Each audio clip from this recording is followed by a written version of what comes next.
dito. Madilim pa lang nandito na ako. Ganun ako, ayoko nung ako yung hinihintay.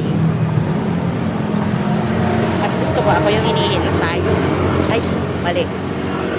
Mas gusto ko ako yung naghihintay. Yan. Laki na tuloy ng ayubog.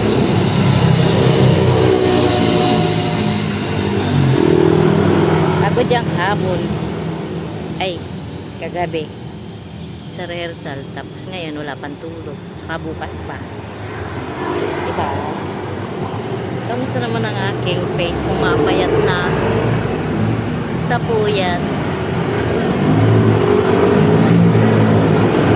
Mamaya nang alam mo dito, darating din yung mga kasama ko.